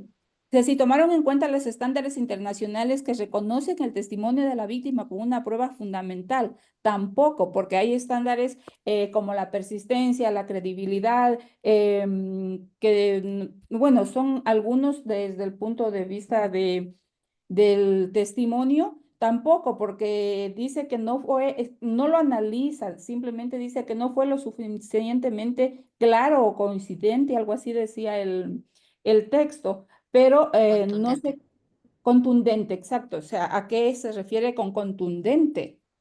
No es la situación de que sea contundente o no, sino de que sea creíble. Inclusive hay un análisis que habla de que tiene que considerarse en qué partes del testimonio varía, porque con el tiempo van cambiando las cosas, inclusive las víctimas van tratando de olvidarlo. Y el momento de que una persona está siendo víctima de una agresión, hay circunstancias que pueden o ciertos detalles que no se pueden considerar ni tomar en cuenta. Entonces, todas esa situación tiene que ser en su conjunto para poder valorar ese testimonio. En respecto al tribunal, evaluó las evidencias con el mismo estándar para ambas partes y aplicó un sesgo de credibilidad, desigualdad. No lo hizo porque comenzaron con las fotografías, que ella era sexualmente activa, que ya tuvieron relaciones anteriores, situación que no tenía absolutamente nada que ver, porque si es que ella en ese momento no quiso, era el no y no hacía falta. Recordemos inclusive la sentencia de la manada que en primera instancia les dejaron o les dieron una sentencia sumamente baja porque decían que supuestamente ella no se movía, no hizo fuerza, pero ella dijo que no hacía eso porque tenía miedo que la maten y que lo que quería era librarse de su tortura lo antes posible. Entonces ella decidió estar estática, por decirlo de alguna manera. Entonces son circunstancias que se deben de analizar pormenorizadamente y en conjunto. Respecto a lo de, desestimó la denuncia con base en estereotipos sobre la sexualidad y el comportamiento de la víctima, así, exactamente que fue así, por lo que también indiqué anteriormente, las fotografías, lo de los chats, entre otras circunstancias basado en eso. Pero yo siempre lo digo, una persona puede estar bebiendo licor, ella fue a beber licor, no a que la agredan de ninguna clase o de ninguna forma. Y eso, veo que no se está actuando en estas sentencias con perspectiva de género y que sí, es cierto que aquí en Ecuador estamos aprendiendo recién, pero sí que nos hace muchísima falta porque hay sentencias de primer nivel que se nos caen en la sala porque no hay esa perspectiva de género. No nos damos cuenta que inclusive algo tan sencillo que se debe de considerar es que entre la fuerza física del hombre y de la mujer es diferente y pretendemos inclusive hasta en eso igualarla. Muchas gracias. Gracias, doctora Juana. Ahí le cedo la palabra a doctora Janet, pero la idea igual, a ver si se anima en su intervención, es pensar entonces, bueno, cómo hubiese sido desde la perspectiva de género aplicar el concepto, por ejemplo, de consentimiento, cómo hubiese sido no replicar estereotipos o comportamientos estereotipados o sesgos a la hora de considerar a la mujer y al varón. Adelante, doctora Janet. Bien, buenas noches con todos. Considero que aquí habría un sesgo de confirmación, porque hay estereotipos. Estereotipó a la mujer porque ella salía, porque se divertía, porque habían fotos en las redes, porque ingería alcohol. Entonces, no se desestimó la denuncia en base a estereotipos sobre la sexualidad y el comportamiento de la víctima. Y considero que por ello habría ese sesgo de confirmación. Y que no hubo una evaluación con perspectiva de género en el mismo estándar para ambas partes, porque hubo un sesgo de credibilidad desigual. Por ejemplo, no se valoró en su conjunto el testimonio de la víctima de acuerdo a las cautelas. Como ya dijo Juanita, la chica pudo haber ido o haber salido con esa persona, y haber ingerido licor, pero eso no significa que daba permiso o consentimiento para ser agredida sexualmente. Muchas gracias, doctora Janet. Antes de ceder la palabra a la doctora Fernanda, entonces quizás si se anima, doctora, en su intervención, obviamente lo que usted quiera, pero si también se anima a reflexionar sobre cómo sería considerar el consentimiento con perspectiva de género, bueno, adelante, hacia donde usted quiera igual su reflexión. Muy buenas noches con todos. Bueno, el consentimiento con perspectiva de género está que el consentimiento se puede retirar en cualquier momento. Inclusive yo puedo iniciar una relación sexual, estar completamente desnuda y no desear continuar. ¿Y cuál es la perspectiva de género? El decir el hecho de que no porque yo me fui al departamento, no porque yo me desnudé, no porque yo inicié una relación, simple y llanamente mi voluntad, relación sexual, mi voluntad era ya no continuar. Eso considero yo. Yo soy juez de primer nivel y yo tengo un caso bastante interesante. Tuve una flagrancia por violación a una señorita de 17 años. La chica era de una nacionalidad indígena del Oriente. Y entonces ella consumió alcohol y luego una persona de un barrio, o sea, del barrio por ahí, le vio que ella estaba desnuda, botada en el piso, en un corredor de una casa. Entonces esta persona llama a la policía y va. El momento que van a la policía, todos le llaman, se hace la pericia y todo, se toman las muestras y se califica la flagrancia. A las dos personas que habían estado con ella supuestamente les dictó prisión preventiva, me fundamentó bien el señor fiscal y todo. Luego se hace, como se hicieron muestras, se tomaron muestras para ADN, se determina que la señorita tenía 2 ADN masculinos. Y de una persona que colaboró, y un hombre que colaboró, no le correspondía el ADN a ninguna de esas muestras. Y la otra persona no colaboró. Luego la señorita, uno parece que no viera, ¿no? Pero no me enteré, me di cuenta que la señorita, el abogado de esta persona que no colaboró, le pagaron. Y cuando vino el testimonio anticipado, la señorita dijo, yo me acerqué a ellos, yo les dije que quería tomar, yo fui a comprar el licor y yo me emborraché. Y yo tuve relaciones sexuales con él, voluntariamente, con la persona que no colaboró. Con el examen de ADN negativo, yo dicté un sobreseimiento a favor de la persona del hombre que no tenía el ADN, porque él inclusive justificó que cuando empezaron a libar y se portaron, por decirlo de alguna manera, cariñosos, él se fue. Y ya en la audiencia de juicio, luego cuando yo revisó la sentencia, uno de los elementos probatorios que tenía era la prueba en sangre de alcohol. Y con la prueba en sangre de alcohol, dijeron que ella jamás estaba en la capacidad de otorgar su consentimiento. Se fueron contra el testimonio de la señorita, que estuvo bien pagada, o sea, bien pagada monetariamente, ¿no? Porque eso no hay una reparación para mí en eso. La señorita dijo que ella inclusive compró el alcohol, ella quiso tomar, les mintió sobre la edad, porque era menor de edad, y a pesar de eso le sentenciaron. Considero que el tribunal actúe en este momento, en este caso, con una perspectiva de género realmente responsable, porque pese a que la víctima dijo, pero la víctima ¿qué? Era una persona indígena muy pobre, que le ofrecieron dinero por ir a cambiar su testimonio. ¿Y qué iba a hacer con ella? Con un juicio en el que no le den nada.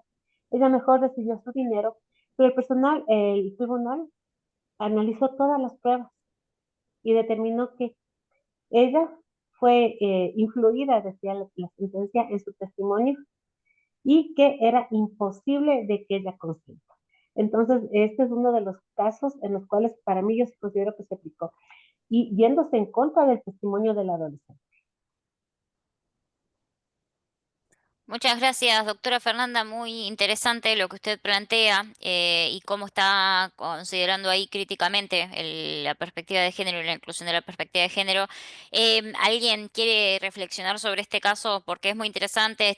En el chat están hablando sobre retractación en oposición a denuncia falsa. Entonces, ¿alguien quiere compartir sobre eso, sobre lo que están escribiendo? Para quienes no están leyendo el chat puedan también eh, conocer lo que están diciendo, porque me parece importante. Manuelita, Sí, adelante, primero doctora. es necesario determinar de dónde viene esto que en delitos sexuales el testimonio de la víctima es la prueba más fundamental, de acuerdo a la segunda pregunta. Obviamente porque para los jueces que no se han visualizado esta cuestión de género, es muy conflictivo llegar a la decisión que llegó el tribunal del caso de la compañera.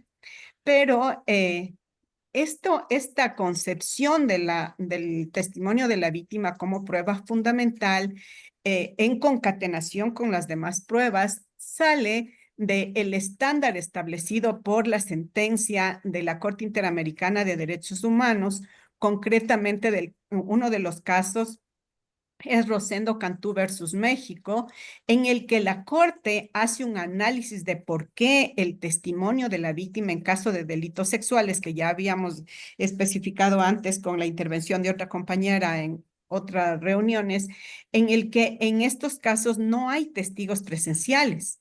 Entonces, ¿por qué tendríamos que considerar el testimonio de la víctima sobre el testimonio de la persona presunta agresora? Pero la Corte Interamericana en esa sentencia lo hace un análisis profundo de por qué.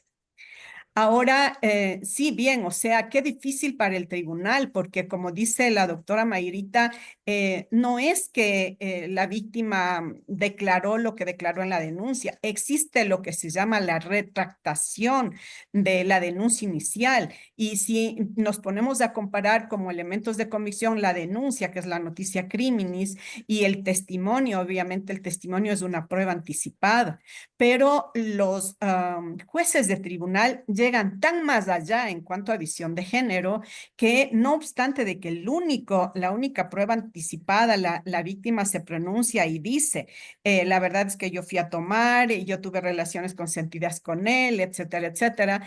El tribunal debe haber hecho un análisis profundo de género para que, a pesar de que existe una prueba de la misma víctima, de decir yo consentí la relación, ellos le sentenciaron condenatoriamente. Pero de ahí que esa sentencia obviamente puede ser intervenida con varios recursos y ahí las personas que tengan que ver con este caso, habría que ver si lo van a tomar desde el punto de vista de la legalidad sin visión de género o cómo. Aparte de eso, dice en el caso que nos planteó Manuelita, si se aplicó correctamente la definición de consentimiento de una perspectiva de género. Claro que no. Desde luego que no, porque como dice Mayrita, ¿no? Y las compañeras que me antecedieron en la palabra, o sea, el consentimiento puede ser revocado en cualquier momento, incluso en una pareja. Por eso es que se puede hablar también de violación dentro de una relación matrimonial. El tribunal evaluó la evidencia con el mismo estándar para ambas partes. Claro, el desestimar, sí. O sea, determinó que la situación de la víctima en ese momento era desde el punto de vista de legalidad. O sea, aquí para mí sí hubo consentimiento y se acabó. Como yo les decía, el caso de que le vean a una pareja que va a un motel, se debe entender que fueron a tener relaciones sexuales, pero el consentimiento tiene que estar siempre presente y tiene que ser explícito. Y se desestimó la denuncia con base en estereotipos sobre la sexualidad y el comportamiento de la víctima. Claro, o sea, nosotros necesitamos para convencernos de que la víctima luche en contra del agresor. O sea, nosotros estigmatizamos a la víctima dentro de un perfil específico para considerarle como tal. Si no, no hay. Pero desde el punto de vista psicológico, hay víctimas que ya han sido abusadas anteriormente y que caen en un estado de inconsciencia tal que no pueden reaccionar. Por eso es necesario la pericia de contexto, la pericia antropológica, forense, incluso dentro de los casos de delitos sexuales para tener una aplicabilidad de justicia más imparcial e independiente. En todo caso, si es que ha sido así, la sentencia que dice la compañera, yo creo que es una de las mejores decisiones que ha podido tomar el tribunal. Muchas gracias, doctora Janet, por la profundización de lo que trajo anteriormente la doctora Fernanda. Entre las dos complementaron cuál sería la perspectiva de consentimiento con enfoque de género. Y voy a leer algo que está poniendo la doctora Mayra. Dice, por eso es más importante la primera versión o entrevista que la víctima da al sistema de justicia, cualquiera que sea la autoridad que lo recepte, sea el policía, sea el médico legista, él o la fiscal. La debida diligencia además implica una investigación prolija para incluso haber establecido factores de vulnerabilidad que puedan afectar al testimonio de la víctima. Sí, a mí me gustaría agregar que en esa lectura y en ese ejemplo que trae la doctora Fernanda y que después también contribuye en su análisis la doctora Janet, además de a ver si lo voy a preguntar, a ver qué les parece. ¿Recuerdan algún otro enfoque crítico que mencionamos durante el primer encuentro y que es solidario para poder aplicar el enfoque o la perspectiva de género de acuerdo a las especificidades de las personas en concreto? ¿Se acuerdan que había otro enfoque, además del de género, que en el caso de la doctora Fernanda se consideró? ¿Alguien se anima, se acuerda? La doctora Fernanda ahí hizo hincapié en el nivel socioeconómico de esa mujer, en su racialización y la etnia. Sí, ahí dice Yulisa la transversalidad, pero eso tiene un nombre en los estudios de género específico. A ver si alguien lo recuerda o lo trae a colación. Interseccionalidad. Interseccionalidad y Sí, derechos sí, humanos. no escuché quién lo está mencionando, pero sí, es un enfoque de género interseccional el que nos plantea como ejemplo la doctora Fernanda, ¿sí? ¿Por qué? Porque muestra que no son solo las condiciones de género las que contribuyen a que esa mujer no pueda estar dando consentimiento en esa situación, sino también, por ejemplo, el análisis de su nivel socioeconómico, el análisis de su origen étnico y además un análisis contextual de esa persona atravesada por múltiples categorías de diversidad, pero en un contexto dado, que es por el del uso de sustancias y la nocturnidad, por ejemplo. ¿Alguien más quiere agregar algo sobre este caso o incluso contar algún otro al modo que hicieron las compañeras previamente? Manuelita, yo muy brevemente, nada más Adelante. porque estos casos son como muy comunes, a veces en las investigaciones previas, em, tomar el testimonio de la víctima y como en las investigaciones previas dura, generalmente los procedimientos ordinarios son más largos que normalmente una flagrancia, ¿no? Entonces, en los procedimientos ordinarios, el factor del tiempo puede contribuir, lamentablemente contribuye a un tema de retractación por todas las cosas que estamos diciendo que atraviesan a las mujeres y más a las niñas y más a las personas racializadas también. Entonces, decir nada más que como funcionarios de, sobre todo a los fiscales y a las fiscales, a veces tenemos el testimonio que cambia, ¿no? Al final, ¿no? Y no puede pasar esto, una retractación. Sin embargo, tenemos el psicológico que fue casi inmediato, tenemos el entorno social que nos está dando de las vulnerabilidades, tenemos a veces hasta la vecina que escuchó los gritos o el testimonio de la profesora que algún momento leyó o que se entrevistó con la niña y le dijo algo, o tenemos el testimonio de alguna mejor amiga, alguna situación así. Es decir, todos los elementos dicen y apuntan a un delito de carácter sexual, pero finalmente el testimonio de la niña de 12 años que denunció a su abuelo ya no quiere que se vaya preso el abuelo porque la tía le vino a llorar por lo que sea.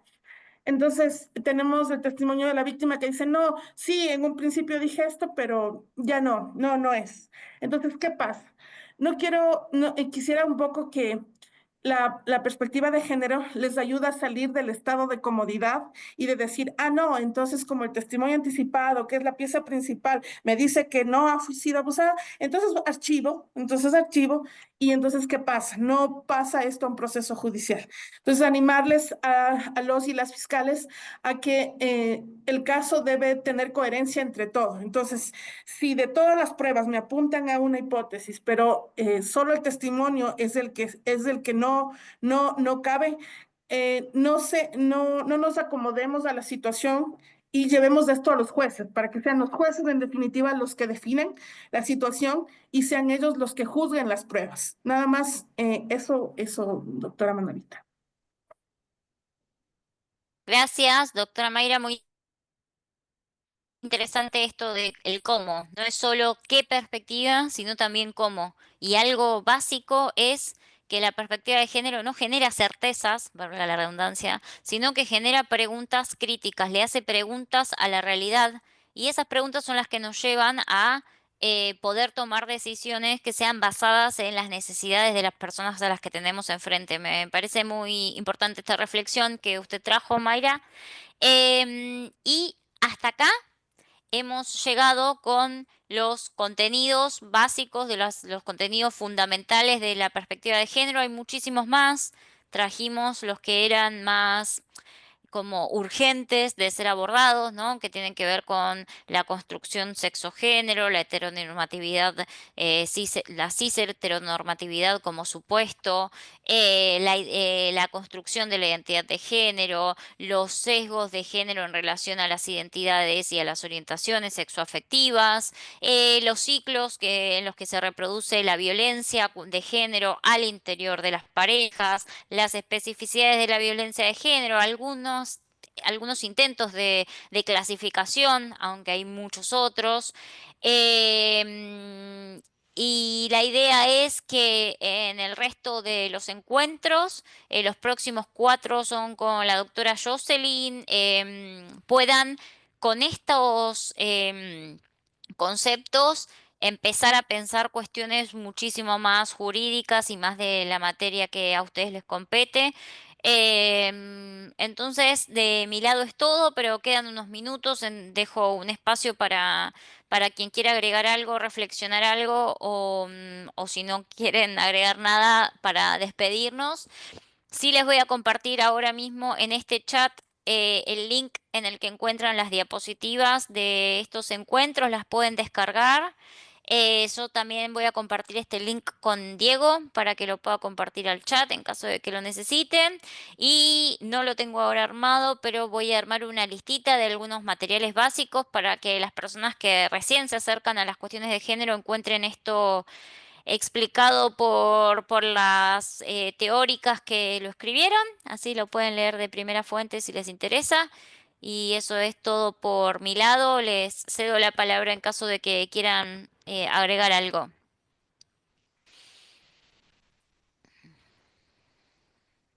Y si no, porque están cansadas, cansados, cortamos y como quieran. Si no hay nada, no.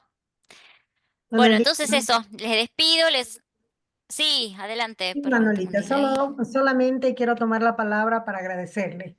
Ha sido muy enriquecedor todos estos días de las charlas que hemos recibido con usted, de afianzar algunos conocimientos, de aprender cosas nuevas, y yo le agradezco muchísimo.